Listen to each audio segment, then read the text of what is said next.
সম্মানিত উপস্থিতি সিরাত গ্রন্থে, সিরাতে ইবনে হিশাম, বাইবেল, মাকতুব, অন্যান্য যে সিরাত গ্রন্থ রয়েছে সেখানে রাসূল সাল্লাল্লাহু আলাইহি ওয়াসাল্লামের জন্মের ব্যাপারে কিছুটা মতভেদ রয়েছে। কেউ বলছেন ৮ তারিখ, কেউ বলছেন ৯ তারিখ, কেউ বলছে ১২ তারিখ। কিন্তু সর্বসম্মতিক্রমে যে ডেটটি ফিক্সড হয়েছে সেটা ম্যাক্সিমাম যারা তারিখ লিখছেন তারা বলছেন ১২ই রবিউল আউয়াল। কিন্তু তারা ৮ থেকে ১২ই রবিউল আউয়ালের মধ্যে ডিসিশন দিয়েছেন, কিন্তু দিনের ব্যাপারে কোনো মতামত করে নেই। সেদিন হচ্ছে সোমবার, ১২ই রবিউল আউয়াল সোমবারে রাসূলুল্লাহ সাল্লাল্লাহু আলাইহি ওয়াসাল্লাম এই বিশ্ববাসীর জন্য রহমত হিসেবে অবতীর্ণ হয়েছে। সুবহানাল্লাহ। আল্লাহ রাব্বুল আলামিন সূরা আম্বিয়ার মধ্যে বলেছেন, ওয়া মা আরসালনাকা ইল্লা রাহমাতাল লিল আলামিন। আল্লাহু আকবার, আল্লাহু আকবার। আল্লাহ রাব্বুল আলামিন এই আয়াতের মধ্যে বলেছেন যে আমি আপনাকে বিশ্ববাসীর জন্য রহমত হিসেবে নাযিল করেছি। সুবহানাল্লাহ। কেমন রহমত? যে সময়টা ছিল খুবই সংকটপূর্ণ সময়, জাহিলিয়াতে ভরপুর, মানুষে মানুষে মারামারি, কাটাকাটি, হানাহানি, সম্মান শ্রদ্ধা বলতে কিছুই ছিল না। টোটাল সমাজটা ছিল অন্যায় অত্যাচারে ভরপুর। মানুষ এত অন্যায় অপকর্ম করত, মানুষ পাপকে পাপ মনে করত না, মানুষের মধ্যে ভয় ছিল না, আল্লাহর ভীতি ছিল না, জবাবদিহিতার কোনো ভয় তাদের অন্তরে ছিল না। যা ইচ্ছা তাই তারা করত। Right is might, right is might. যে শক্তিশালী যে যেটা বলবে সেটাই রাইট, তার কথা পবিত্র হবে না। সেই অমানিসার অন্ধকারের থেকে আলোর দিকে নিয়ে আসার জন্য বিশ্ববাসীর জন্য একটা রহমত হিসাবে তিনি আবির্ভূত হয়েছিলেন। সেই নবীর নাম মুহাম্মদ মুস্তাফা সাল্লাল্লাহু আলাইহি ওয়াসাল্লাম। যেই সমাজে মানুষ এত অপকর্ম করত, মদ, গাঁজা, জুয়া, ছিনতাই, রাহাজানি, এমন কোনো পাপ ছিল না যেই পাপ তারা করে না। নাউযুবিল্লাহ। তারা নারীকে ভোগের পণ্য হিসাবে ব্যবহার করত। নারীর কোনো ইজ্জত ছিল না, নারীর কোনো সম্মান ছিল না। তারা যাকে ইচ্ছা তাকে ভোগ করত, যাকে ভালো লাগতো তাকে ধরে এনে ভোগ করত। এমনকি শুধু তাই নয়, তারিখের মধ্যে পাওয়া যায় ওই সমাজের যুবকেরা তারা কি করত, নারীদেরকে ভোগের পণ্য হিসেবে ব্যবহার করত, তাদের সাথে অশ্লীল কাজকর্ম করত, তাদের সাথে জেনা করত। যখন তারা গর্ভবতী হইত, সন্তান প্রকাশের পূর্ব মুহূর্তে, সন্তান প্রসবের পূর্ব মুহূর্তে তাদেরকে নির্জন গৃহে নিয়ে তাদেরকে হাজির হতো। ওই গর্ভবতী মা বোনের পেটটা ছিঁড়ে দিত, আর জীবন্ত ওই বাচ্চাটাকে পেট থেকে বের করে রাখতো। আর ওই মেয়েটা মা মহিলা ছটফট করত। ওই চূড়ান্ত সভ্যতার শিশুটি চিৎকার করত, আর ওই সমাজের যুবকেরা এটা দেখে আনন্দিত হয়ে সেই সমাজ এমন এক সমাজ, যেই সমাজের অন্ধকার থেকে, এই সমস্ত পাপাচার অনাচার থেকে মুক্ত করার জন্য বিশ্ববাসীর জন্য রহমত হিসেবে নাযিল হয়েছেন আমাদের নবী রাসূলুল্লাহ সাল্লাল্লাহু আলাইহি ওয়াসাল্লাম। আল্লাহ বলেন যে আমি তোমাকে রহমত হিসেবে বিশ্ববাসীর জন্য নাযিল করেছি। কেন রহমত হিসেবে নাযিল করেছি? এই বিশ্ব যদি এইভাবে চলতে থাকতো, মানুষ অন্যায় করতে করতে ওই জাহান্নাম জায়গা পাইতো না, এত মানুষ পাপাচারী হইত, এত মানুষ আসামি হইত, এত মানুষ জাহান্নামে বসে হইত, জাহান্নাম জায়গা হতো না। তাহলে বোঝা গেল রাসূল সাল্লাল্লাহু আলাইহি ওয়াসাল্লাম কেন নাযিল করেছেন? আমরা যাতে জান্নাতে হতে পারি, আমরা যাতে জান্নাতে হতে পারি, আমরা যাতে এই পাপাচার মুক্ত হইতে পারি, এই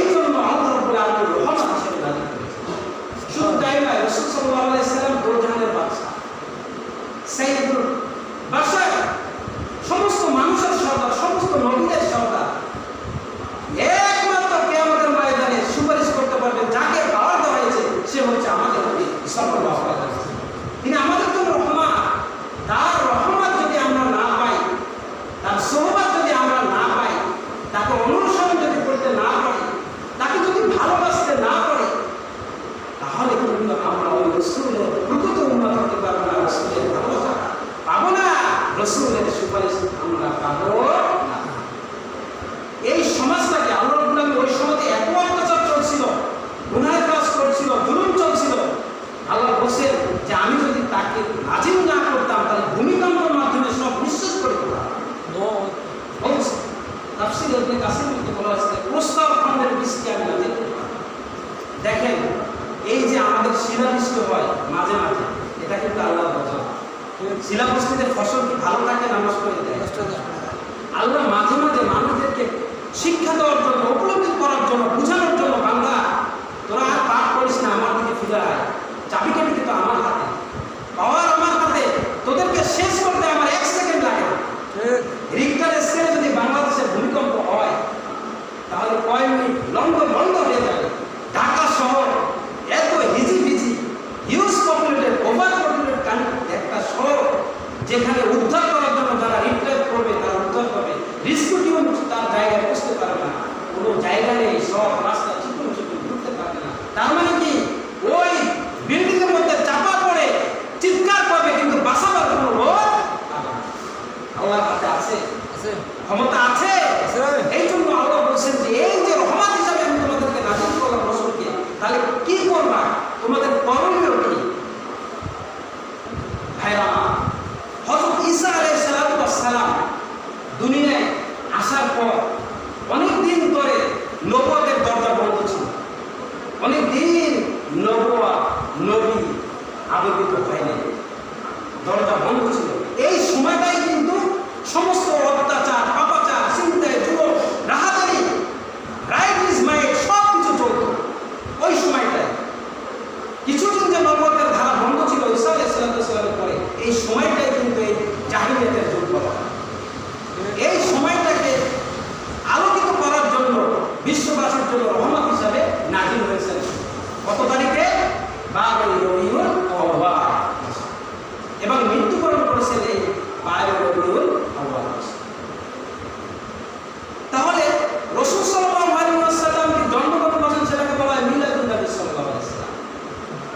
বিলাদ শব্দ থেকে উদ্ভূত, মিলাদ মানে জন্ম। মিলাদ মানে কি?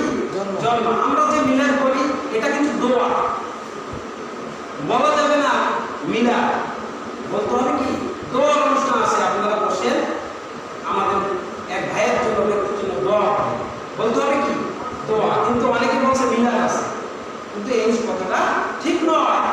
মিলাদ মানে জন্ম। তো রাসূল সাল্লাল্লাহু আলাইহি ওয়াসাল্লাম মিলাদুন নবী সাল্লাল্লাহু আলাইহি ওয়াসাল্লাম মানে রাসূল সাল্লাল্লাহু আলাইহি ওয়াসাল্লাম জন্ম মৃত্যু, আর সিরাতুন নবী সাল্লাল্লাহু আলাইহি ওয়াসাল্লাম মানে রাসূল সাল্লাল্লাহু আলাইহি ওয়াসাল্লামের জীবন চরিত্র, পথ নির্দেশিকা, তার জীবন। রাসূল সাল্লাল্লাহু আলাইহি ওয়াসাল্লাম নবুয়ত পাওয়ার পরে তার নাম ছিল আব্দুল্লাহ বিন মুত্তালিব, কিন্তু যখন তিনি নবুয়ত পেয়েছেন 40 বছর বয়সে, তখন তাকে বলা হয়েছে মুহাম্মাদুর রাসূলুল্লাহ সাল্লাল্লাহু আলাইহি ওয়াসাল্লাম। তাহলে মিলাদুন নবী নবীর জীবন বৃত্তান্ত, আর সিরাতুন নবী রাসূল সাল্লাল্লাহু আলাইহি ওয়াসাল্লাম জীবন চরিত্র। তাহলে এটার মধ্যে পার্থক্য কি? মিলাদুন নবী হচ্ছে রাসূল সাল্লাল্লাহু আলাইহি ওয়াসাল্লাম জীবন বৃত্তান্তমূলক আলোচনা, ওগুলোকে কেন্দ্র করে যে অনুষ্ঠান, সেটাকে বলা হয় মিলাদুন নবী সাল্লাল্লাহু আলাইহি ওয়াসাল্লাম। আর সিরাতুন নবী সাল্লাল্লাহু আলাইহি ওয়াসাল্লাম বলা হয়েছে রাসূল সাল্লাল্লাহু আলাইহি ওয়াসাল্লামের সমগ্র 63 বছরের জীবন, জিন্দেগি, জন্ম থেকে মৃত্যু পর্যন্ত যত ঘটনা, আমল, নির্দেশিকা সব কিছুর সংমিশ্রণ হচ্ছে সিরাতুন নবী সাল্লাল্লাহু আলাইহি ওয়াসাল্লাম। মিলাদুন নবী হচ্ছে আলোচনামূলক অনুষ্ঠান, আর সিরাতুন নবী হচ্ছে অনুসরণীয়, অনুকরণীয় মূলক আলোচনা। তাহলে গুরুত্বপূর্ণ কোনটা? সিরাতুন নবী সাল্লাল্লাহু আলাইহি ওয়াসাল্লাম। বুঝতে হবে মিলাদুন নবী হচ্ছে রাসূল সাল্লাল্লাহু আলাইহি ওয়াসাল্লাম জন্ম বৃত্তান্তমূলক আলোচনা, যেটা আমরা শুনবো রাসূল সাল্লাল্লাহু আলাইহি ওয়াসাল্লাম কিভাবে পৃথিবীতে আসছে, আসার সময় কি ঘটনা ঘটেছিল, সেটা হচ্ছে নবুয়ত প্রাপ্তির পূর্ব আগে যে ঘটনাগুলি ঘটেছে সেটা হচ্ছে শ্রবণীয়। আর সিরাতুন নবী হচ্ছে অনুকরণীয়, যেটা জন্ম থেকে মৃত্যু পর্যন্ত, যেটা রাসূল সাল্লাল্লাহু আলাইহি ওয়াসাল্লাম 63 বছর বয়সের জিন্দেগি হচ্ছে সিরাতুন নবী সাল্লাল্লাহু আলাইহি ওয়াসাল্লাম। কিন্তু বর্তমান সমাজে দেখা যায় যে আমরা মিলাদুন নবী সাল্লাল্লাহু আলাইহি ওয়াসাল্লাম নিয়ে বেশি আগ্রহী, সিরাতুন নবী সাল্লাল্লাহু আলাইহি ওয়াসাল্লাম নিয়ে আমাদের কোনো আগ্রহ নেই। তাহলে আমাদের মধ্যে ভ্রান্ত ধারণা আছে কিনা? আমরা রাসূল সাল্লাল্লাহু আলাইহি ওয়াসাল্লাম কিভাবে এসেছিলেন, তার পিতার নাম কি, তার জীবন বৃত্তান্ত আমরা আলোচনা শুনবো আর আমল করবো তার সিরাতে নবী সাল্লাল্লাহু আলাইহি ওয়াসাল্লাম। বুঝতে পারছেন বিষয়টা ভাইরা? রাসূল সাল্লাল্লাহু আলাইহি ওয়াসাল্লাম যখন এই পৃথিবীতে আগমন করলেন তখন অনেক অলৌকিক ঘটনা ঘটেছে। সেই ঘটনা সাক্ষী দেয় যে তোমরা যে তমাশার মধ্যে আসো, ঘোর অন্ধকারের মধ্যে আসো, সেটার মূল পতন হতে যাচ্ছে। তোমরা যে অন্যায় অপকর্ম অন্ধকারের মধ্যে আছো, সেই অন্ধকার আলোর থেকে তোমাদেরকে, অন্ধকার থেকে আলোর থেকে ফিরে যাওয়ার জন্য একজন স্বর্গীয় দূত পৃথিবীতে আবির্ভাব হচ্ছে। তার সাক্ষী দেওয়ার জন্য রাসূল সাল্লাল্লাহু আলাইহি ওয়াসাল্লাম আগমনের সময় অসংখ্য ঘটনা সংঘটিত হয়েছে। ভাইরা আমার, রাসূল সাল্লাল্লাহু আলাইহি ওয়াসাল্লাম যে বছর জন্মগ্রহণ করছেন এবং এই জন্মগ্রহণ করার কারণে এই বরকত হিসাবে যে কাবাকে ধ্বংস করার জন্য হস্তি বাহিনী হাফসা এসেছিল, আসছিল না? কাবাকে ধ্বংস করার জন্য আসছিল না? সেই বছরটা হচ্ছে কি 570 খ্রিস্টাব্দে। এই 570 খ্রিস্টাব্দে যে ঘর ধ্বংস করার জন্য আসছিল আবরাহা, ইয়ামেনের বাদশা ছিল আবরাহা হাবশী, তিনি একটা ঘর তৈরি করেছেন। যদি ইতিহাস বলে এখন আমার সময় নেই, আমার অন্যদিকে আলোচনা সংক্ষিপ্তভাবে বলি। হাবশী সে একটা গির্জা নির্মাণ করেছিল। সে ইয়ামেনের বাদশা ছিল, শাসক ছিল। সে বলেছিল যে কাবা ঘরের পরিবর্তে আমার এই গির্জায় এসে সবাই ইবাদত করবে। আর কুরাইশরা ওই সময় ভালো বংশ, সম্পদশালী বংশ, ইজ্জতওয়ালা বংশ, এটা তারা সহ্য করতে পারেনি। তখনকার এক ব্যক্তি, ওই কুরাইশ বংশের এক ব্যক্তি ওই গির্জার মধ্যে যে মূত্র ত্যাগ করেছে, প্রসাব করে দিয়েছে, মল ত্যাগ করছে। এই খবর যখন আব্রাহাম কানে গেল, তখন কি কাবাটা ধ্বংস করার জন্য, আরো ব্যাপক কাহিনী আমি বলছি না, ধ্বংস করার জন্য আসলো। সূরা ফিল আপনারা জানেন, সূরা ফিলের যে ঘটনা সেটার মধ্যে বিস্তারিত বর্ণনা দেওয়া আছে। এই রাসূল সাল্লাল্লাহু আলাইহি ওয়াসাল্লামের জন্মগ্রহণ করার কারণে আল্লাহ রাব্বুল আলামিন ওই হস্তি বাহিনীকে পরাজয় বরণ করে দিয়েছিলেন, তাদেরকে বর্তিত ঘাসের ন্যায় মিশিয়ে দিয়েছিলেন। আবাবিল নামক পাখি প্রেরণ করে তাদের উপর কঙ্কর নিক্ষেপ করেছিলেন, তারা নিঃশেষ হয়ে গিয়েছিল। আপনারা জানেন এই রাসূল সাল্লাল্লাহু আলাইহি ওয়াসাল্লামের জন্মের বরকত আল্লাহ বলেছেন কি? আল্লাহ বলেছেন আলাইহিম তাইরান আবাবিল, আমি তাদের উপর আবাবিল নামক পাখি প্রেরণ করলাম। তারবিহিম, তাদের উপর নিক্ষেপ করলো, বিহিজারাতিন, পাথর, মিন সিজিল ফাজআলাহুম কাআসফিন মাকুল, এবং ওই উপর থেকে ছোট একটা পাথর যখন হস্তির উপরে পড়লো, সঙ্গে সঙ্গে ওই হস্তিগুলো বর্তিত ঘাসের ন্যায়, যেরকম গরু ঘাস খায় না, ঘাস খেয়ে চিবায়, তখন ঘাসের অস্তিত্ব থাকে না, ওই রকম তারা যখন ওই কঙ্ক ওই হাসির উপরে পড়লো, সঙ্গে সঙ্গে তারা মিশে গিয়েছিল, ঘাসের মতো হয়েছিল। ওয়ারসালা আলাইহিম তায়রান আবাবিল তারমিহিম বিহিজারাতিন মিন সিজিল ফাজআলাহুম কাআসফিন মাকুল। এই যে রাসূল সাল্লাল্লাহু আলাইহি ওয়াসাল্লামের বরকতে কিন্তু এই হস্তি বাহিনী পরাজয় বরণ করেছে। অনেক ঘটনা আছে এর মধ্যে, সংক্ষেপে বলেছে। এটা কার বরকত? রাসূল সাল্লাল্লাহু আলাইহি ওয়াসাল্লামের জন্মগ্রহণ। এই যে রাসূল সাল্লাল্লাহু আলাইহি ওয়াসাল্লাম জন্মগ্রহণ করেছেন, এই বরকতে কাবা ঘরকে আল্লাহ রাব্বুল আলামিন রক্ষা করেছেন এবং হস্তি বাহিনী পরাজয় বরণ করেছে। এই জন্য প্রতি বছর এই দিনটিকে ওই আরবেরা সানাতুল ফাতহা, কি সানাতুল ফাতহা, তারা সানাতুল ফাতহা বিজয়ের বছর হিসেবে তারা পালন করে সানাতুল ফাতহা।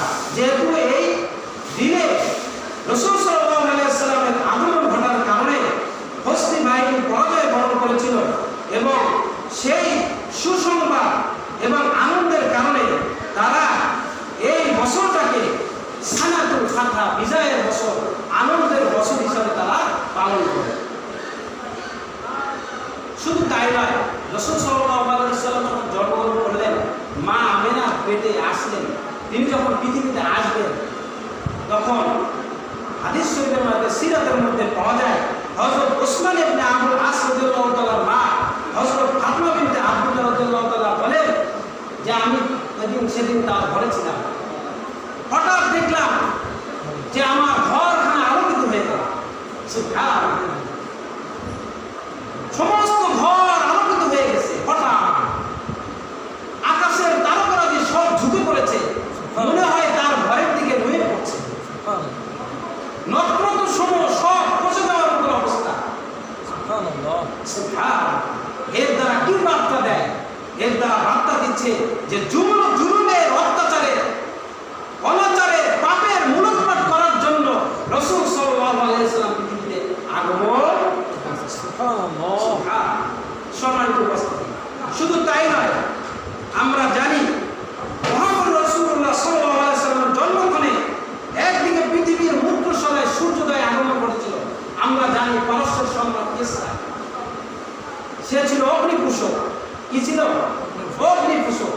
রাসূল সাল্লাল্লাহু আলাইহি ওয়াসাল্লামের জন্মের মুজিজা হিসাবে তিনি যে আসতেছেন ধাক্কা দেওয়ার জন্য, জানান দেওয়ার জন্য পৃথিবী নিবাসীকে, ওই যে পারস্য সম্রাট কিসরা যে মূর্তি পূজা ঘর ছিল, সেখানে যে মূর্তি ছিল, গম্বুজ ছিল, 14টা মূর্তি সঙ্গে সঙ্গে ভেঙে চুরমার হয়ে গেছে। শুধু তাই নয়, তারা অগ্নিপূষক ছিল। 1000 বছর পর্যন্ত ওই অগ্নি জ্বলন্ত অবস্থায় ছিল, কখনো নেমে যায়নি। রাসূলুল্লাহ সাল্লাল্লাহু আলাইহি ওয়াসাল্লামের জন্মের পর থেকে তার আগমনের কারণে ওই 1000 বছর পর্যন্ত যে আগুন জ্বলন ছিল, হঠাৎ জ্বলন্ত আগুন হঠাৎ নিভে গেল। পারস্য সম্রাটের দরবারে খবর চলে গেল, কি হলো, কি হলো, কি কারণে এটা নিভল, কে নিভাইল? কোনোদিন পর্যন্ত এই আগুন নিভে না, হঠাৎ কেন এই আগুন নিভে গেল? কারণটা কি তোমরা কারণ উদ্ঘাটন অবশ্যই শুরু করো। হয়তো এমন এক মানব পৃথিবীতে আগমন করেছে যিনি এই মূর্তি পূজার এগেইনস্টে জিহাদ করার জন্য, মূর্তি পূজাকে মূলোৎপাটন করার জন্য, অগ্নি পূজাকে মূলোৎপাটন করার জন্য, আমাদের এই অগ্নিপূষককে, আমাদের এই অগ্নি পূজাকে ধ্বংস করার জন্য তিনি পৃথিবীতে আবিষ্কার হয়েছেন, নাজিল হয়েছেন। তোমরা খোঁজ করো, খোঁজ নিয়ে দেখে, হ্যাঁ হ্যাঁ হ্যাঁ, 570 খ্রিস্টাব্দের 12 রবিউল আউয়াল কুরাইশ বংশে মক্কা নগরীতে এক মহামানব জাগ্রত জন্মগ্রহণ করেছে, যার আবির্ভাবে অন্য কোনো কারণ নাই। এই কারণেই 1000 বছর যে জ্বলন্ত অগ্নি ছিল হঠাৎ নিভে গিয়েছে। আর ওই পারস্য কিসরা সম্রাটের দরবারে যে মূর্তি ছিল, গম্বুজ ছিল, ভেঙে চুরমার হয়ে গিয়েছে। কার বরকতে? রাসূলুল্লাহ সাল্লাল্লাহু আলাইহি ওয়াসাল্লামের বরকতে। শুধু তাই নয়, ওই পারস্যে আসওয়া নামক একটা নদী ছিল, যেই নদীর পানি সবসময় প্রবাহিত হতো, কখনো থামতো না। রাসূলুল্লাহ সাল্লাল্লাহু আলাইহি ওয়াসাল্লামের সিরাতের মধ্যে পাওয়া যায়, রাসূলুল্লাহ সাল্লাল্লাহু আলাইহি ওয়াসাল্লামের জন্মের কারণে, আবির্ভাবের কারণে হঠাৎ সেই নদীর পানি থমকে গিয়েছে, বন্ধ হয়ে গিয়েছে। যে পানি কখনো থামতো না, প্রবাহমান ছিল। হঠাৎ রাসূল সাল্লাল্লাহু আলাইহি ওয়াসাল্লামের জন্মের কারণে সেই পানি কি হয়েছে? থমকে গিয়েছে। কার বরকতে? রাসূলুল্লাহ সাল্লাল্লাহু আলাইহি ওয়াসাল্লামের জন্মের বরকতে। এবং জানান দেওয়ার জন্য যে অগ্নিপূষকের বিরুদ্ধে, মূর্তি পূজার বিরুদ্ধে, সমস্ত অনাচার অত্যাচার বিদূরিত করার জন্য, অন্যায়ের মূলোৎপাটন করার জন্য, অমানুষের ঘোর অন্ধকার থেকে বিশ্ববাসীকে আলোর পথে আনার জন্য একজন মহামানবের আবির্ভাব ঘটেছে। ভাইরা আমার, এই যে রাসূলুল্লাহ সাল্লাল্লাহু আলাইহি ওয়াসাল্লাম পৃথিবীতে আসলেন, এই যে অসংখ্য অলৌকিক ঘটনা এর সাক্ষী বহন করে যে তিনি আমাদেরকে আলোর দিকে নিয়ে আসার জন্য আলোকিত হয়েছেন। মিলাদুন নবী হচ্ছে আলোচনার বিষয়, জানার বিষয়। রাসূল সাল্লাল্লাহু আলাইহি ওয়াসাল্লামের জন্ম কিন্তু জানার নাম হচ্ছে মিলাদুন নবী। আর সিরাতুন নবী হচ্ছে রাসূল সাল্লাল্লাহু আলাইহি ওয়াসাল্লামের জীবন চরিত্র। তিনি যেভাবে জীবন যাপন করেছেন, তিনি যে আদর্শের নমুনা রেখে গিয়েছেন, তিনি যে সমাজ বাস্তবায়ন করেছেন, তিনি যে রাষ্ট্র উপহার দিয়ে গিয়েছেন, যিনি যে পরিবার গঠন করেছেন, সমাজ করেছেন, রাষ্ট্র গঠন করেছেন, সব ক্ষেত্রে যিনি ইনসাফ প্রতিষ্ঠা করেছেন, আদল প্রতিষ্ঠা করেছেন, যেটা বিশ্ববাসীর জন্য একটা আদর্শ নমুনা। বিশ্ববাসী যদি এই আদর্শ নমুনা গ্রহণ করে, অনুকরণ করে, পালন করে, তাহলে ওই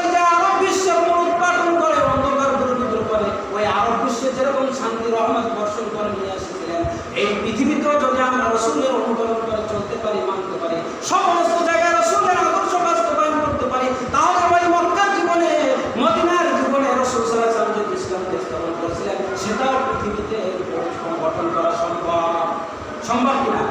এই কারণে রাসূল সাল্লাল্লাহু আলাইহি ওয়াসাল্লাম উত্তম আদর্শ। আল্লাহ বলেছেন লাকাদ কানা লাকুম ফি রাসূলিল্লাহি উসওয়াতুন হাসানাহ।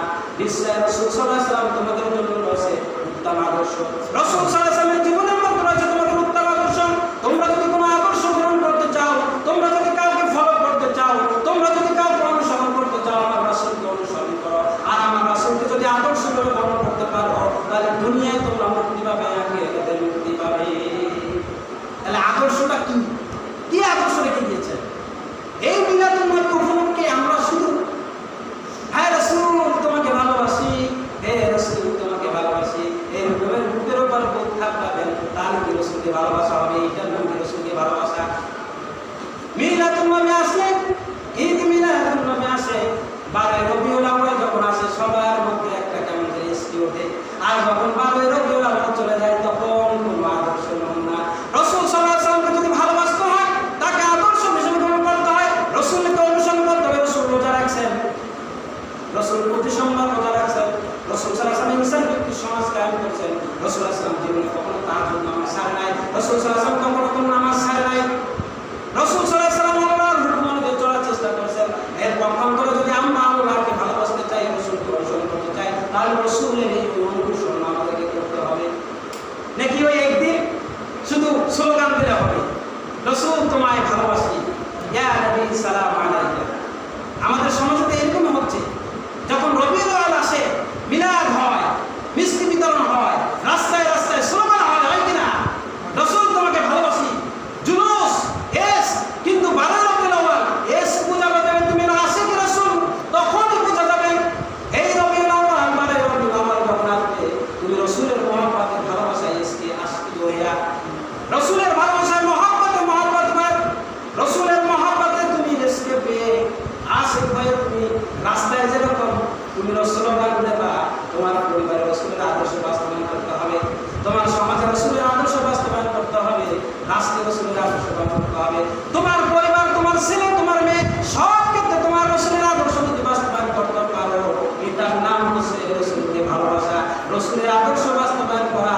আর যদি মনে হয় 12 রবিউল আউয়াল আসলে শুধু একটা স্লোগান দেবো, রাস্তায় রাস্তায় মিছিল দেবো, আর একটু মিষ্টি বিতরণ করবো, মিষ্টি খাবো, এর নাম রাসূলকে ভালোবাসা নয়। রাসূলকে ভালোবাসার নিদর্শন কি আল্লাহ কোরআন সূরার মধ্যে বলেছেন, ওয়ামা আতাকুম রাসূলু ফাকুযুহু ওয়ামা নাহাকুম ফান্তাহু। রাসূল সাল্লাল্লাহু আলাইহি ওয়াসাল্লাম যে জীবন আদর্শ নিয়েছেন, আমার পক্ষ থেকে রাসূল সাল্লাল্লাহু আলাইহি ওয়াসাল্লামের প্রতি যে বিধান নাযিল হয়েছে, তোমরা সেটাকে আঁকড়ে ধরো, আঁকড়ে ধরো। তাহলে এই আয়াতের মধ্যে বোঝা গেল ফরজ বুঝাইছে। রাসূল সাল্লাল্লাহু আলাইহি ওয়াসাল্লামের যে ইতাআত করা, অনুসরণ করা, ইত্তেবা করা, এখানে ফরজ আইন হিসেবে গণ্য হয়েছে, ফরজ কিফায়া না, ফরজ আইন। আল্লাহ রাসূল কি করেছেন? একটা ইনসাফ ভিত্তিক সমাজ গঠন করেছেন। রাসূল সাল্লাল্লাহু আলাইহি ওয়াসাল্লাম মার খেয়েছেন, কাফের ময়দানে রক্তাক্ত হয়েছেন, উহুদের ময়দানে রক্তাক্ত হয়েছেন, দণ্ডপ্রহার শহীদ হয়েছে। রাসূল সাল্লাল্লাহু আলাইহি ওয়াসাল্লাম যাকে সৃষ্টি না করে তামাম বিশ্বের সৃষ্টি করা হলো না, তাকে পাগল মাসনুন, কবি মাসনুন বলে, তাকে গাল খেতে হয়েছে কিনা? রাসূল সাল্লাল্লাহু আলাইহি ওয়াসাল্লাম কেন এত মার খাইলেন? কেন, কি কারণ দরকার ছিল? তিনি আমাদের জন্য আদর্শ রেখে দেওয়ার জন্য, যে হ্যাঁ এই সুরক্ষিত সমাজটাকে তুমি শান্তিময় যদি করতে চাও, তাহলে আল্লাহর বিধান কার্যকর করতে হবে। ওয়ামা আতাকুম রাসূলু ফাকুযুহু। রাসূল সাল্লাল্লাহু আলাইহি ওয়াসাল্লাম যে আদর্শ বাস্তবায়ন করেছে, ইনসাফ ভিত্তিক সমাজ কায়েম করেছে, যেখানে কোনো অন্যায় ছিল না, অবিচার ছিল না, সবাই শান্তিতে বসবাস করেছে। গভীর রজনীতে, ভোর অমাবস্যার রজনীতে যদি কোনো একটা টগবগের যুবতী হেঁটে যায় মরুভূমির মধ্যে, যে এক সময় ওই সময় হেঁটে যেতে সাহস পাইতো না, ভয় করতো আমার ইচ্ছার আব্দুল বাক্কা হবে কিনা। কিন্তু রাসূল সাল্লাল্লাহু আলাইহি ওয়াসাল্লাম সেই সমাজ থেকে এই অকর্ম দূর করে এমন এক সমাজ কায়েম করলেন, যেখানে ভোর দুপুরে, ভোর রজনীতে টগবগ যুবতীও একা একা তার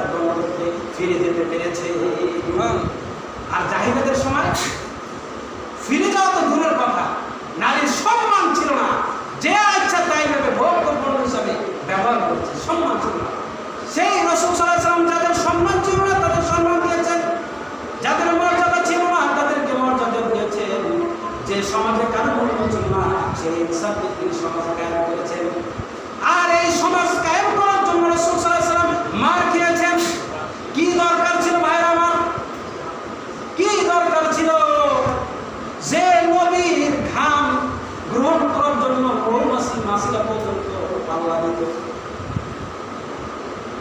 যে নবীর ঘামের মূল্য এত মর্যাদা, সেই নবীকে মার দিতে হয়েছে তায়েফের ময়দানে।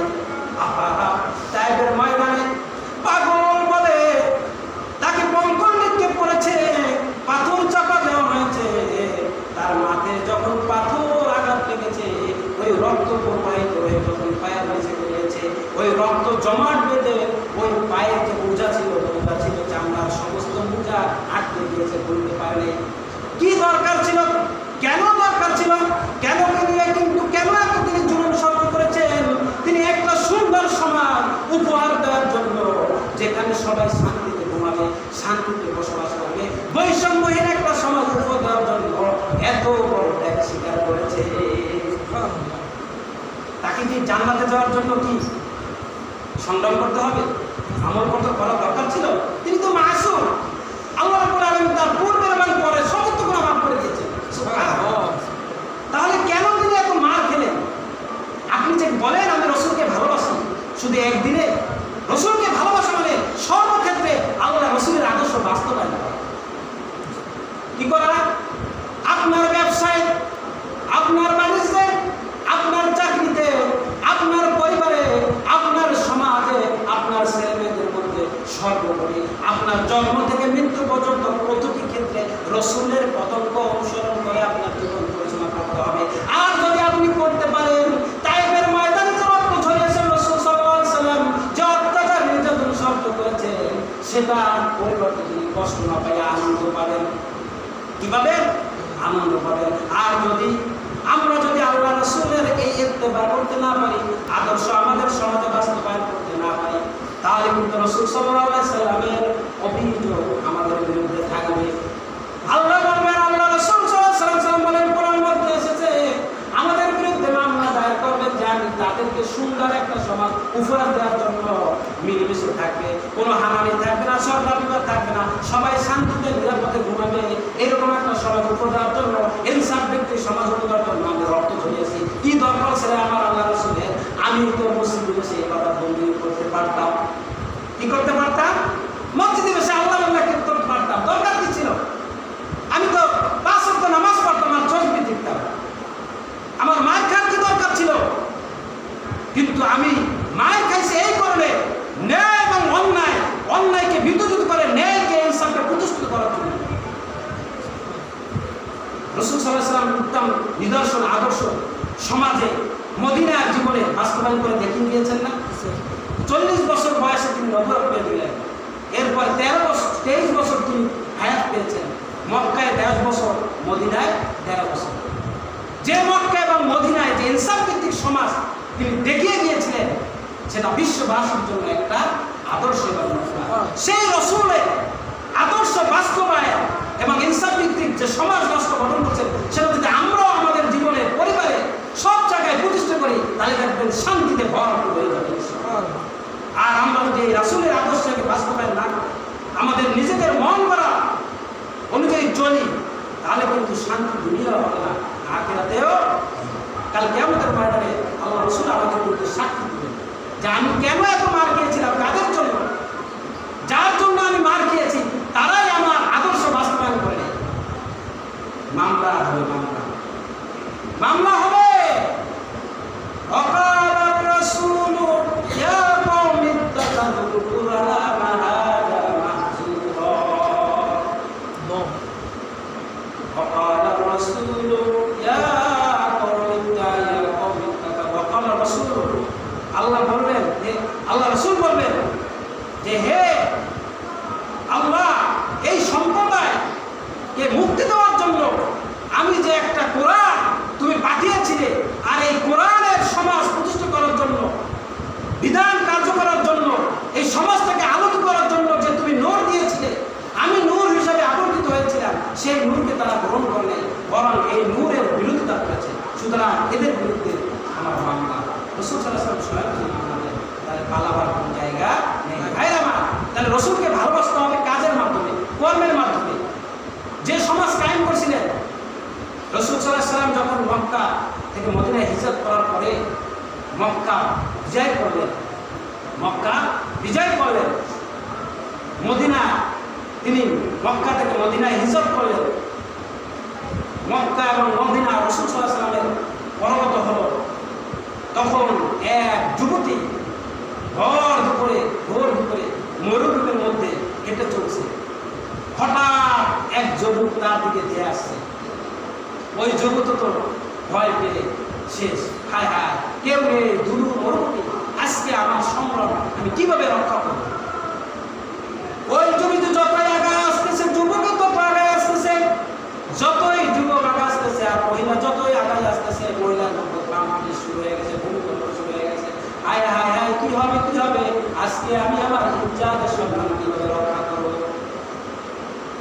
যখন একদম কাছে এসে গেল যুবকের সামনে, যুবকটি ওই মহিলা যুবকটি এমন ভয়ে কাঁদরে মাটির সাথে মিশে বসে গেল।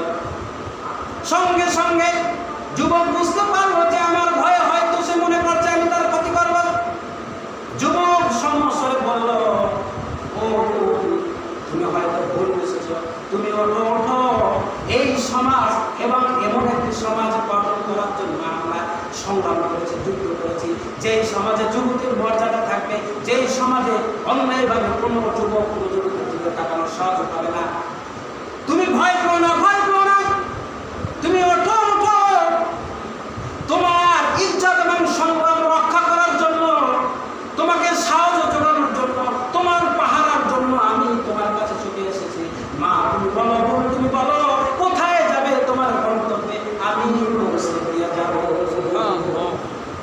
যুবতীর মন ভরে উঠল, আনন্দে কান্দন করে দিল, বলল যে আমি যতই আগাচ্ছিলাম তো আপনি আমার সামনে, আমি ততই ভয়ে কন্দনরত প্রকম্পিত হয়ে গিয়েছিলাম। আর মনে করেছিলাম আজকে আমার জীবন আমার রক্ষা নেই, আমার ইজ্জতের সম্মানে রক্ষা করতে পারবো না। দেখেন এরকম একটা সমাজ কায়েম করছেন না? তাহলে সেই সমাজে কোনো অশান্তি ছিল? অশান্তি ছিল, কিন্তু এখন তো আমাদের সমাজে অশান্তি, বিপদ আপা। কেন? ওই যে আল্লাহ রাসূলের আদর্শকে আমরা শুধু 12ই রবিউল আউয়াল মিলাদ মাহফিল জিলাপি খাওয়ার মধ্যে সীমাবদ্ধ করি। তিনি যে সংগ্রাম করেছেন, যুদ্ধ করেছেন, মার খেয়েছেন, রক্ত হয়েছেন যে একটা ইসলামিক সমাজ গঠন করার জন্য, সেই আন্দোলনে আমরা শরীক হয় না। আমরা শুধু ইয়া নবী সালাম আলাইকা, ইয়া রাসূল সালাম আলাইকা বলে মাথা করি, হ্যাঁ যশোরে জুলুস করি, রাস্তায় করি, রাস্তায় দোকান করেন না। আপনার জীবনে বাস্তবায়ন করেন রসুলের জুলুস, রসুলের এই জীবনে বাস্তবায়ন করেন, তাহলে আপনি জান্নাতি। কিন্তু এই 12ই রবিউল আউয়াল আসলে শুধু রাস্তায় রাস্তায় মিছিল করবেন, আর কোনো নামাজের খবর নেই, পর্দার খবর নেই, মিথ্যার সাথে সয়লাভ, সত্যের সাথে সয়লাভ নেই, সত্যবাদীদের সাথে সয়লাভ নেই। আমরা মিথ্যার সাথে সবসময় বসবাস করছি। আমরা ওই রসুলের জন্মগ্রহণ উপলক্ষে আমরা রসুলকে ভালোবেসে আনন্দে আমরা মিছিল দেই, তখনই ওই ভালোবাসাটা 100% পরিপূর্ণ হবে, কামালিয়াত হবে, পরিণত পাবে যখন ওই মিছিল দিয়া আমরা আমাদের জীবনে রসুলের আদর্শ বাস্তবায়ন করতে পারবো। ঠিক কিনা বলেন? ঠিক কিনা? নাকি মিছিল দিয়ে আসবো, জেলাপি খাই আসবো, তারপর শেষ, নামাজও নেই, রোজাও নেই। ওই যারা মিছিল দেয়, দেখেন রাসূল সাল্লাল্লাহু আলাইহি ওয়াসাল্লাম প্রতি সোমবার রোজা রাখছে, কয়জন রোজা রাখে? আপনি সার্ভে করে দেন, এই দিন উপলক্ষে যারা বেশি বাড়াবাড়ি করে, কয়জন 5 ওয়াক্ত নামাজ পড়ে, আর ওই দিন যারা মিছিল করে, কয়জন ফজরের নামাজ পড়েছে? বলবেন যে হুজুর আপনি কি জানেন, কিন্তু বাস্তবতা তাই। তাদের রসুলকে ভালোবাসা মানে রসুলের আদর্শ নিজের জীবনে প্রতিষ্ঠা করা। দাড়ি নেই, টুপি নেই, লেবাস নেই, তাকওয়া নেই, কোনো কিছু নেই, কিন্তু 12ই রবিউল আউয়াল আসলে শাসনেছিল। ঠিক কিনা? ভাই আমার, আমি যে কথাটা বোঝাতে চাচ্ছি, রাসূল সাল্লাল্লাহু আলাইহি ওয়াসাল্লাম যে আমাদের জন্য রহমত হিসেবে আসছেন, আশীর্বাদ হিসেবে আসছেন, আদর্শ গ্রহণ করতে হবে। আল্লাহ বলছেন মা আতাকুম রাসূলু ফাখুযুহু, আল্লাহ রাসূল যেটা নিয়ে আসছেন সেটা তোমরা গ্রহণ করো, আর যেটা তিনি নিষেধ করছেন সেটা থেকে তোমরা বিরত থাকো। কিন্তু বাস্তবে তো আমরা উল্টা, রসুলের আদর্শ আমরা গ্রহণ করি না, রসুলের সুন্নাতের ইত্তেবা আমাদের মধ্যে নাই। আমরা কথায় কথায় মিথ্যা কথা বলি, কথায় কথায় মুনাফিকি করে, কথায় কথায় অশ্লীল কথা বলি, কথায় কথায় মানুষের ক্ষতি কি করবো সেটা চেষ্টা করি। আমাদের পরিবারের মধ্যে ইসলাম নেই, আমার ব্যবসার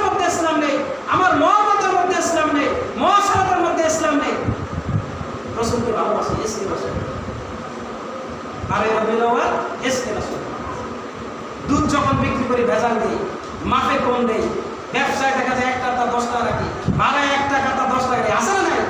আপনারা যে করেন না, কিন্তু এরকম হয় তো করে। অবশ্য রসুলকে রসুলের ওয়ারিস হিসাবে, উত্তরাধিকারী হিসাবে, মুর্শিদ হিসাবে দাবি করে। মুর্শিদ হওয়া একটা সোজা? মুর্শিদ হতে হলে রসুলকে পুরোপূর্ণ ভালোবাসতে হলে রসুলের অনুসরণ করতে হবে। আল্লাহ রাসূল সাল্লাল্লাহু আলাইহি ওয়াসাল্লাম বলেছেন, মান আতানি ফাকাদ আতাল্লাহ ওয়া মান আসানি ফাকাদ আসাল্লাহ। তুমি আমাকে ভালোবাসো, তুমি আমার পরিপূর্ণ একজন মুর্শিদ, কামেল মুর্শিদ, তুমি আমার একজন অনুসারী, তুমি আমার একজন মুরিদ। তখনই বোঝা যাবে যখন আমার সমস্ত, আমি যে রাসূল সাল্লাল্লাহু আলাইহি ওয়াসাল্লাম আল্লাহর পক্ষ থেকে জানিয়েছি, পরিপূর্ণভাবে তোমার তুমি বাস্তবায়ন করবে। কিন্তু আমরা নামাজ পড়ি, কিন্তু আমাদের কামের সাথে, কথার সাথে, মুআমালাতের সাথে, ব্যবসার সাথে, কথাবার্তার সাথে রসুলের কোনো আদর্শের মিল নাই। রসুল সাল্লাল্লাহু আলাইহি ওয়াসাল্লাম জীবনে কখনো মিথ্যা কথা বলেনি, কিন্তু আমরা নামাজ পড়ে যাইয়া বাইরে হইয়া মিথ্যা কথা বলি। আছে কথায় কথায় মিথ্যা। কিসের দাবি করো তুমি রসুলের আদর্শের প্রতীক? কিসের মধ্যে তোমার ইসকে রাসূল? ওই ফুটি হইল রাসূল সাল্লাল্লাহু আলাইহি ওয়াসাল্লাম জীবনে ফরজ ত্যাগ করেন নাই। রাসূল সাল্লাল্লাহু আলাইহি ওয়াসাল্লাম যখন ছোট ছিলেন, তখন তাকে জোর করে একদিন তাকে উলঙ্গ করতে চেয়েছে, কিন্তু তার সম্মান রক্ষা করার জন্য এত রিকোয়েস্ট করছে, তিনি সহ্য না করতে পেরে বেহুশ হয়ে গিয়েছেন। তারপরও তিনি তার সকল রক্ষী ভঙ্গ করেননি। তাকে উলঙ্গ করতে চেয়েছিলেন, ছোট ছিলেন, কখন উলঙ্গ করতেন না, উলঙ্গ হতেন না, যখন ছোটবেলায় খেলাধুলা করতেন, কিন্তু তাকে জোর করে একদম করা হয়েছে, চেষ্টা করা হয়েছিল, তিনি বেহুশ হয়ে গিয়েছেন। তিনি কখনো মিথ্যাবাদী ছিলেন না, তিনি ছিলেন আলামী, আমানতদার ছিলেন। কেমন আমানতদার ছিলেন?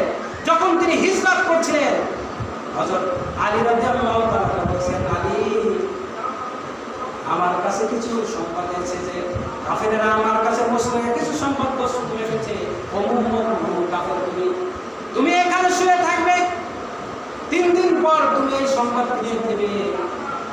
আমি বলে দিলাম এই সম্পদ তুমি সবার কাছে ফিরিয়ে দিয়ে দেবো। কেমন সত্যবাদী ছিলেন কাফেররা তার কাছে? তাহলে দ্বন্দ্বটা কখন হলো? ঘটনা অনেক সামনের জুমায় ইনশাআল্লাহ আমরা আলোচনা করব কখন ঘটনা দ্বন্দ্ব ঘটলো। রাসূল সাল্লাল্লাহু আলাইহি ওয়াসাল্লামের চাচা আবু জেহেল, আবু লাহাব কি হইল? যখন জন্মগ্রহণ করলো, খুশিতে আত্মহত্যা হয়ে গেল, তখন তারা 2টা আঙ্গুল এরকম করে আনন্দ করেছে, আনন্দ করেছে। তারা কিন্তু ছিল জাহান্নামী। সূরা লাহাব নাযিল হয়েছে, আপনারা জানেন। এই যে রাসূল সাল্লাল্লাহু আলাইহি ওয়াসাল্লামকে ভালোবেসেছেন আবু তালিব, রাসূল সাল্লাল্লাহু আলাইহি ওয়াসাল্লামের চাচা, এত ভালোবাসতেন, এমন কোনো জায়গায় নেই যে রসুলের হাত স্পর্শ হয় নাই, মুখ স্পর্শ হয় নাই, তার সমস্ত শরীর রসুল আবু তালেবের সব জায়গায় ছুঁয়ে গেছে। এই জন্য আবু তালেব যখন মৃত্যুবরণ করেছিল, আল্লাহ রাব্বুল আলামিনের কাছে বলেছে, আল্লাহ, তুমি আমার চাচাকে, আমাকে দুর্দিনের সে সাথী ছিল, আমাকে আগলে রেখেছে, তুমি তাকে কষ্ট দিবা না, তুমি কি জাহান্নামী করবা না? আল্লাহ রাব্বুল আলামিন সূরা নাযিল করেছেন, ইন্নাকা লা তাহদি মান আহবাবতা ওয়ালাকিন্নাল্লাহা ইয়াহদি মান ইয়াশা। আপনি যদি কাউকে ভালোবাসেন আর সে যদি আমার অনুকরণ না করে, ভালোবাসলে কাজ হবে না। আমি কাউকে হেদায়েত দিই না, আপনার ভালোবাসা করে। ভালোবাসতে হবে আমাকে ভালোবাসতে হবে, আমার হুকুম পালন করতে হবে। সে যে এই যে আপনাকে ভালোবেসেছেন, কিন্তু আমি তাকে একটা অনার করব, আপনার গায়ের আঁচড় তার যে সমস্ত জায়গায় পৌঁছেছে, সেই সমস্ত জায়গা আমি জাহান্নামের আগুন দ্বারা পোড়াবো না। হাদিসের মধ্যে এসেছে, আল্লাহ রাব্বুল আলামিন সব চাইতে আবু তালেবকে সব চাইতে কম শাস্তি দিবেন, তার পায়ের নিচে ফিতাযুক্ত, আগুনের ফিতাযুক্ত জুতা পাড়াই দিবেন। কারণ এই পায়ের নিচে হযরত রাসূল সাল্লাল্লাহু আলাইহি ওয়াসাল্লাম কখনো পায়ের নিচে যাননি, তার আসর লাগেনি, স্পর্শ লাগেনি, কিন্তু সমস্ত গায়ে রাসূল সাল্লাল্লাহু আলাইহি ওয়াসাল্লামের স্পর্শ লেগেছে, তাকে তুলে ধরেছেন, চুমা দিয়েছেন, আদর করেছেন, সব জায়গায় রাসূল সাল্লাল্লাহু আলাইহি ওয়াসাল্লামের স্পর্শ লেগেছে। এই জন্য আবু তালেবের কোনো গায়ে, অন্য কোনো জায়গায় শাস্তি দেওয়া হবে না, জাহান্নামের আগুন দ্বারা পোড়ানো হবে না, শুধু এই পায়ের নিচে ফিতাযুক্ত জুতা, আগুনের জুতা তাকে পরাই দেওয়া হবে। আর এই যে হচ্ছে সবচেয়ে কম শাস্তি দেওয়া হবে না। শুধু তাই নয়, আবু লাহাব স্বীকৃত খুনি, স্বীকৃত জাহান্নামী। কিসের মাধ্যমে আমরা জানি? সায়াসলা নারান যাতা লাহাব, আছে না? আছে। এখানে আল্লাহ রাব্বুল আলামিন ওসিলে ওসিলে আমি তাকে জাহান্নামের আগুনে আগুনকে স্বীকৃত ডিক্লেয়ার দিয়েছেন আল্লাহ। তার বিরুদ্ধে একটা সূরা নাযিল হয়েছে রাসূল সাল্লাল্লাহু আলাইহি সাল্লাম। কিন্তু তাকে জাহান্নামে সব সময় শাস্তি দেওয়া হবে, কিন্তু একদিন তাকে শাস্তি দেওয়া হবে না। কোন দিন? রাসূল সাল্লাল্লাহু আলাইহি সাল্লাম যখন এই পৃথিবীতে আগমন করেছিলেন, তখন তিনি আনন্দে দুইটা আঙ্গুল একসাথে মিশিয়ে আনন্দে আত্মহারায় লাগাইছিলেন আর আনন্দ করেছিলেন। এই জন্য আল্লাহ রাব্বুল আলামিন সমস্ত দিন তাকে জাহান্নামের আগুনে পোড়াবেন। কিন্তু যখন বারে রবিউল আউয়াল এই দিন আসবে, ওই দিন তার দুই আঙ্গুলের এখান থেকে তার মুখের ভিতরে শরবত পান করানো হবে। দেখেন আল্লাহ রাসূলকে একটু মহব্বত করছে, ভালোবাসছে এই কারণে। আর আপনি যদি পরিপূর্ণ আল্লাহ রাসূলকে ভালোবাসতে পারেন, তাহলে ভালোবাসা শুধু মিছিলের মধ্যে না, শুধু সালামু আলাইকুম সালাম আলাইকুমের মধ্যে না, রাসূলের আদর্শ পরিপূর্ণভাবে বাস্তবায়িত। দেখেন রাসূল সাল্লাল্লাহু আলাইহি ওয়াসাল্লাম জন্মগ্রহণ করছে তখন কিন্তু সে কত আদরের ছিল, কিন্তু দ্বন্দ্ব কখন হইল? যখন নবুয়ত পেয়েছে।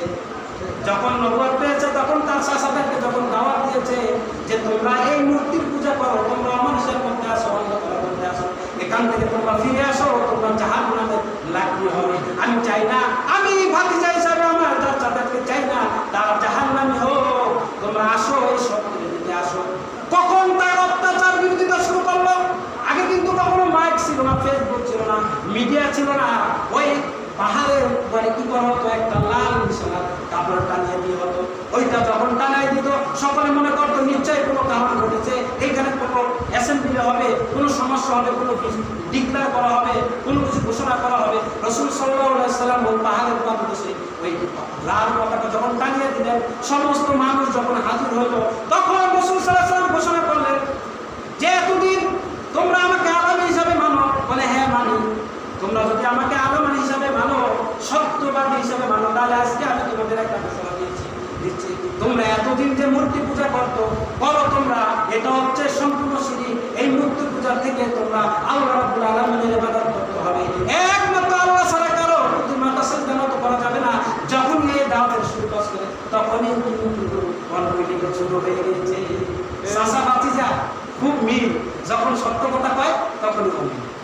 চাচা ভাতিজা খুবই মূল, যখন জায়গা জমি ভাতিজা সব দেখে নেয় আর ভাতিজা কোনো প্রতিবাদ করে না, তখন ভাতিজা ভালো। আর যখন মনে করে প্রতিবাদ করে, তখন কি করা হয়? ভাতিজার বিরুদ্ধে ষড়যন্ত্র শুরু হয়ে যায়। ঠিক কিনা? বাস্তবতা তাই। যখন আপনি সত্যের পক্ষে যাবেন, ভাই আমার জেনে রাখে, আপনাকে স্রোতের সাথে বেঁচে গেলে চলবে না। স্রোতের বিপরীতে যতই আপনি চলবেন, বুঝতে হবে আপনার ইমানের পরীক্ষা। আর আপনি যদি এই স্রোতের সাথে গা বেশি আপনি চলেন, তাহলে বোঝা যাবে যে আপনি রাসূলের ইত্তেবা করেন না। আপনি প্রচলিত সমাজ ব্যবস্থা যে অন্ধকার, অনাচার, জুলুম, বাতিলের সাথে আপনি স্রোতে গা ভাসায় দিচ্ছেন, তাহলে কি আপনাকে সবসময় স্রোতের বিপরীতে চলতে হবে? কারণ কি?